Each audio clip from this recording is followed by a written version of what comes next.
So, this year there's new drivers, there's new cars, there's old drivers with new cars. There's just a lot of different diversity when it comes to the season. In the stillness of a late Oklahoma night, long after the roar of engines had faded, a quiet disturbance around Ryan Martin's trailer sent shockwaves through the entire Street Outlaws community. Crew members who first stepped inside froze in place, sensing something far darker than a simple racing mishap. Because everybody on our team is fast. Whispers spread faster than tire smoke. This wasn't just unexpected. It was genuinely terrifying. So, what could rattle one of the toughest racers on the asphalt? And what exactly was discovered inside that trailer that left even veteran drivers speechless? Inside the trailer that shattered a racing legend. Ryan Martin's name once meant one thing: winning. Fans, rivals, and sponsors saw him as the calm master of chaos, turning raw horsepower into precision. His Fireball Camaro wasn't just a car, it was a symbol of dominance. With multiple No Prep Kings championships, a net worth of over $2 million, and more than 300,000 social media followers, Martin seemed untouchable, methodical, and unstoppable, extracting perfection from every run while others faltered. But the higher he climbed, the longer his shadow grew. Admiration among competitors slowly turned into suspicion. How could one man stay so far ahead for so long? Observers began noticing patterns that didn't align with a simple skill. His constant interstate travel, always with the same trailer hauling the Fireball Camaro, became the first hint. It was his mobile workshop, his sanctuary, but perhaps something more. Then the anonymous tips began. Vague warnings of cargo that didn't belong in a racing hauler initially seemed like jealousy, but they didn't stop. Each new message added precise details: dates, locations, unusual delays. Investigators quietly mapped movements and appearances. Travel routes didn't match a driver racing through the country. Stops seemed unrelated to competitions. Surveillance followed, distant and careful, as months of notes built a growing picture. When authorities finally approached the trailer, expectations of tools and tires vanished. They were there for evidence that could rewrite a reputation. Crew members went silent, faces drained, phones buzzed. The trailer that had been a refuge became a sealed vault. When the door opened, the contents didn't speak of speed or trophies. Instead, they hinted at something heavier, something that made even seasoned investigators hesitate. Here's the unexpected twist. The same discipline and precision that made Martin unbeatable on the track mirrored another operation entirely, one as organized, hidden, and methodical as the victories everyone celebrated. Behind the public glory, a shadow network ran alongside the legend, reshaping everything fans thought they knew about the man behind the Fireball Camaro. Now what do you think Ryan Martin was really hiding? Could the same skills that made him a racing legend fuel something far darker? Stay tuned. The hidden compartments that rewrote everything. As investigators dug deeper into Ryan Martin's life, the trailer, once seen as nothing more than a moving garage for the Fireball Camaro, became the centerpiece of their growing suspicion. They began tracking its path, noting every mile it traveled from Oklahoma City to distant corners of the country. At first it was routine work, but the patterns that emerged were anything but routine. The trailer was showing up in places that had nothing to do with racing. Small towns are far off the routes between major events. Industrial zones are known for activities that lived in the gray spaces outside legal competition. And when they compared the trailer's movements with the posts Ryan made on his social media, the contradictions were immediate. He often claimed to be in one state while the trailer was logged hundreds of miles away in another. For a man who built his brand on precision, The inconsistencies glowed like red flags. What began as curiosity quickly shifted into concern. Racing, they realized, might not have been the full story. It could have been the perfect cover, loud, fast, and always on the move. A lifestyle that naturally required interstate travel and the regular hauling of large equipment in plain-looking trailers. Ideal camouflage for something layered and tightly controlled. After months of documenting these irregularities, the investigators had enough circumstantial evidence to justify a search. They waited for the right moment, a moment outside Ryan's expectations. They believed he knew how to clean up, how to reset, how to manage appearances. They suspected he had alarms or signals in place. So they watched, waited, and struck when the trailer was left overnight, in a quiet parking lot far from BNR Performance. No one around. No warning. When Ryan arrived and saw the investigators, he didn't flinch. With a shrug and a calm voice, he opened the door. "I have nothing to hide." For a moment, it looked like he might be right. The interior was spotless, rows of organized tools, neatly labeled spare parts, and the Fireball Camaro securely fastened in place. Everything a professional driver's trailer should show. Then someone spotted it. A hairline gap along the wall, too intentional to be an accident. A panel that didn't sit quite right. The first false wall. Tools were brought in. The panel was removed carefully, and behind it, the truth began to unfold. Stacks of cash lined the side wall, bundled and arranged with meticulous care. More panels came down. Waterproof containers appeared, holding documents that pieced together transactions stretching across multiple states and years. Phones, tablets, and hard drives were stored as if someone expected to come back for them. None of it looked accidental. None of it looked harmless. Then came the bags, white powder sealed in plastic. The investigators exchanged glances. Ryan's face drained of color. He paced, silent, watching everything crumble. More compartments were uncovered. One held illegal firearms, another, more cash. Carefully organized, likely exceeding $300,000. The final hidden space contained scales and chemical enhancers used in performance tuning, but their presence beside the other discoveries painted a darker picture. The system inside the trailer was far too sophisticated for one man to build alone. Someone else had been helping him. Someone who understood construction, secrecy, and the power of staying hidden in plain sight. But could Ryan Martin really have orchestrated all of this alone? Or is there a hidden ally shaping a dangerous game behind the scenes? Stay glued.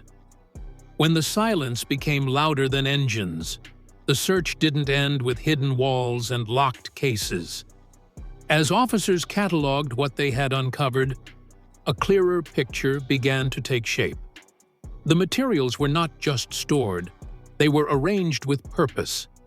Bundles, devices, and documents were placed as if they were meant to move from one place to another, across state lines, on a schedule that had nothing to do with race weekends.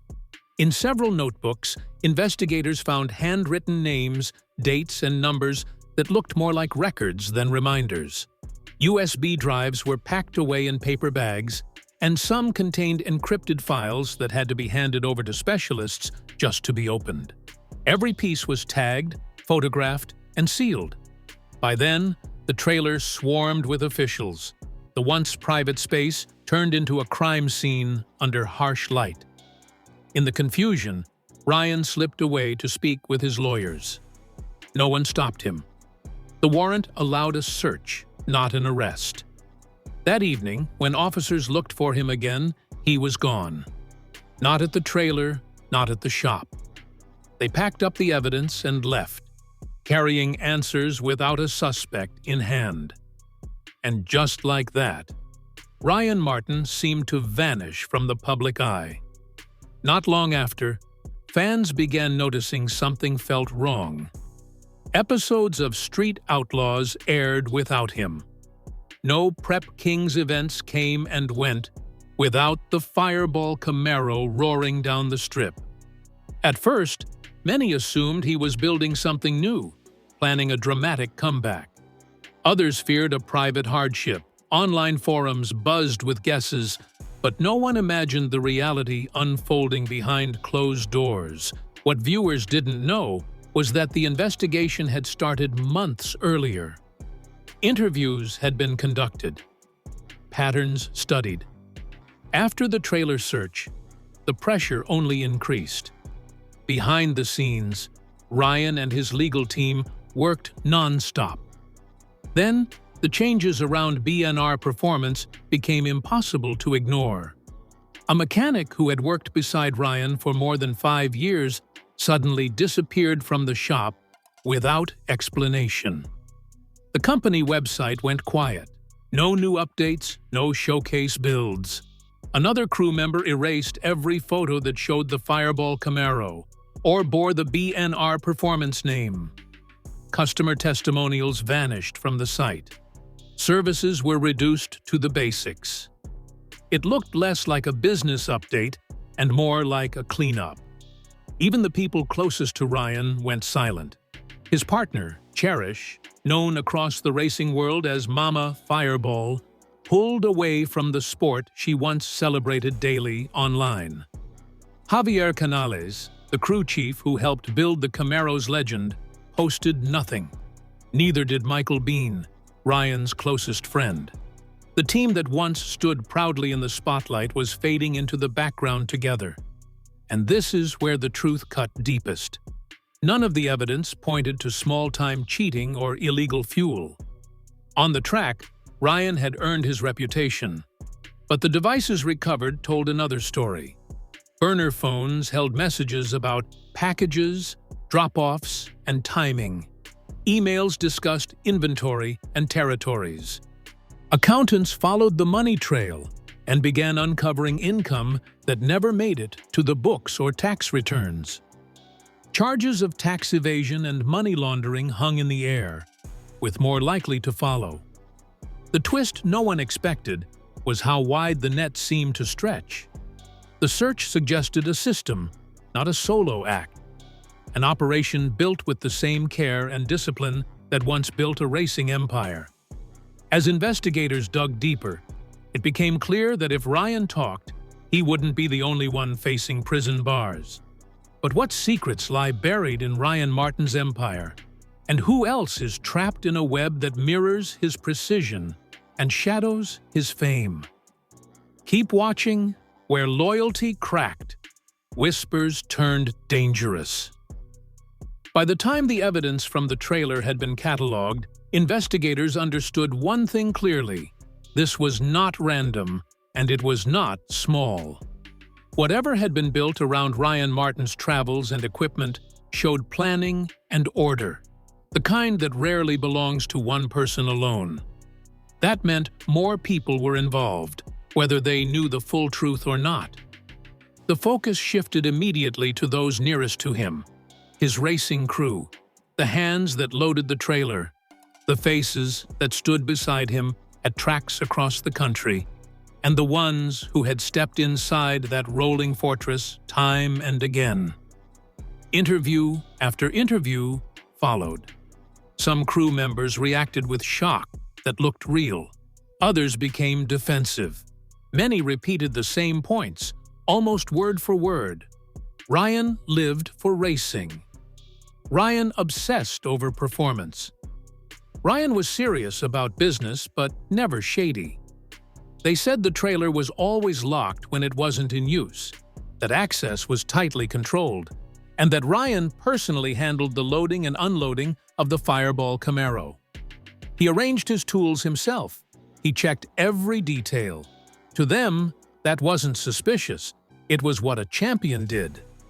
Elite drivers, they reminded the officers, guarded their secrets fiercely.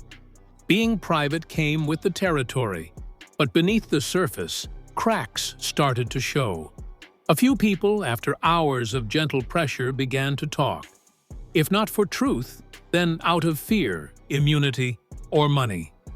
And while some stories led nowhere, others refused to disappear.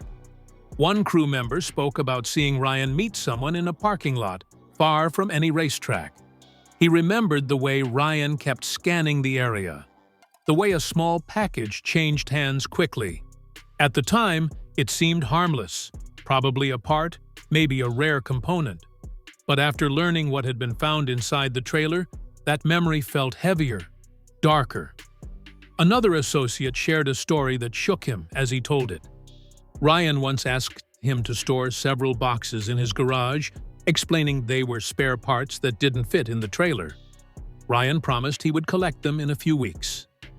The boxes sat untouched for more than a month. Out of respect and trust, the man never opened them. When Ryan finally came back, he loaded them into his vehicle and left. Only now, under questioning, did the weight of that decision settle in. Had he unknowingly held something illegal? Had he been used without even realizing it? As the interviews continued, two possibilities became clear. Either Ryan had been incredibly careful and kept most people in the dark, or the loyalty around him ran deeper than anyone expected. Some witnesses seemed genuinely confused. Others seemed guarded in ways that raised more questions than answers. And then came the twist investigators hadn't predicted. Several statements, taken separately, made little sense. But together, a pattern formed, not just of actions, but of timing, meetings, deliveries, storage requests, movements that mirrored the coded messages found on burner phones and the documents pulled from hidden compartments. The crew didn't need to know everything to be part of something bigger. Sometimes, all a system needs is silence. In the end, Ryan hadn't been invisible, just protected, and protected by distance, fame, and people who admired him too much to doubt him. But small details, once scattered, were now lining up into a picture that could no longer be brushed away. Even as investigators realized the hardest truth of all. Breaking the case might depend on someone close to him deciding that loyalty had finally become too dangerous to keep. So, how did Ryan's carefully guarded world unravel so quickly, turning allies into suspects and leaving even the closest loyalists questioning everything? The confession that shattered the calm. Just when it seemed the storm around Ryan Martin might fade into uneasy silence, everything cracked wide open. A man with no ties to Street Outlaws walked into an Oklahoma police station one quiet morning and confessed to being part of something criminal. To neighbors, he had always been ordinary. No fame, no spotlight, just another face in town. But that day, he told officers he had been involved in illegal activity and could no longer live with it. What stunned investigators wasn't just his admission, it was what he refused to do next. He would not name a single other person. Not one. Officers pressed him, offered protection, and even placed full immunity on the table if he would reveal everyone connected to the operation. He still refused. He stuck only to his own role, repeating that he would carry his part alone. Then came the moment that tied everything together. Weeks earlier, the same anonymous source who had launched the investigation had sent a final message to law enforcement, claiming a package was coming, one that would change the entire case. Now, that promise made sense. The man told detectives he had been blackmailed into turning himself in. Someone else had forced his hand. Investigators asked a simple question. Did he know anything about the person sending the tips? His answer froze the room. He was the tipper. The man admitted he was the one who had been sending information from the shadows. For months, he had lived with guilt, unable to sleep, unable to ignore what he had been part of. In the end, the pressure crushed him. This was his way out, not by exposing others, but by exposing himself. As the story broke, the racing world reeled. Drivers who once clapped Ryan on the shoulder now struggled to accept what they were hearing. Some immediately cut ties, deleting photos and wiping social media clean of anything connected to Ryan or BNR performance. A few issued short, careful statements, expressing shock and making it clear they had no connection to anything illegal. One well-known racer wrote that racing was built on trust and fair competition, and that anyone who violated that had no place in the sport. A longtime friend posted only this: "Disappointed doesn't begin to cover it." Then the photos disappeared. Others said nothing at all. That silence spoke just as loudly. Law enforcement began contacting racers individually, asking about meetings, conversations, and strange moments that once seemed harmless. Even those with nothing to hide felt the fear creep in.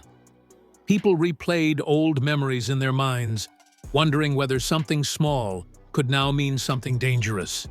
Unlike Ryan, most of them lived and breathed racing. Losing it meant losing everything. And as the community tried to pull itself together, one truth lingered like smoke in the air. The man who confessed had taken his fall alone, but the damage he unleashed was only just beginning to spread.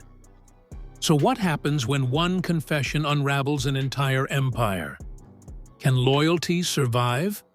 Or will everyone tied to Ryan face the consequences? Stay with us. The fallout that shook a racing empire. As the months passed, doubt began to shadow Ryan Martin's once untouchable legacy. Fans and racing enthusiasts started questioning the legitimacy of his no-prep Kings championships. Bloggers dissected his victories like forensic evidence, pointing out that most top racers had built their success on more than just skill. They had resources, connections, and influence. They suggested that Ryan's ability to win consistently may have stemmed not only from talent, but from a network carefully cultivated to earn favor with Oklahoma's racing elite. Arguments erupted in comment sections, but the claims continued gaining traction, eroding fan faith. Discovery Channel faced a dilemma. Ratings surged as viewers tuned in, desperate to follow the unfolding scandal, yet Ryan's absence left a void they couldn't fill. Producers wrestled with a difficult question. Could they keep audiences engaged without him? Ryan was irreplaceable on the track. No one handled a car the way he did. Viewers weren't just tuning in for the show. They were tuning in for him.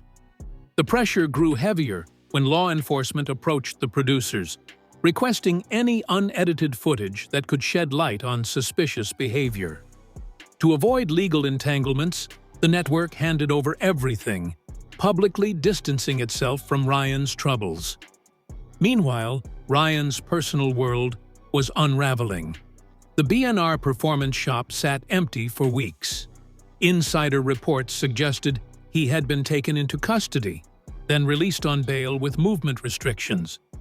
Friends described him as increasingly paranoid, convinced he was being followed, watched, or that his phones were tapped. He had bought multiple burner phones and became suspicious of everyone around him, leaving staff whispering about a possible midlife crisis. Questions quickly rose to the surface. Was it greed, pressure from the wrong people, or simply the temptation of living on the edge? The earnings from BNR performance were steady, but clearly not enough to keep him fulfilled. Whatever drove his choices, the consequences were impossible to ignore. Street Outlaws would move forward. A new champion would eventually take the spotlight, and Ryan's story would remain as a lasting warning to anyone tempted to cross the line. Documents recovered from the trailer revealed others were involved too. Names connected to racing and media communities across multiple states. Young fans who once idolized him now had to reconcile the hero they saw behind the wheel of the Fireball Camaro with the man implicated in a nationwide organized operation, a betrayal that cut far deeper than anyone had anticipated. So, what do you think drove Ryan Martin from racing legend to a secretive criminal web? Was it greed, pressure, or something else entirely? We'd like to hear your thoughts in the comments. Don't forget to like, share, and subscribe.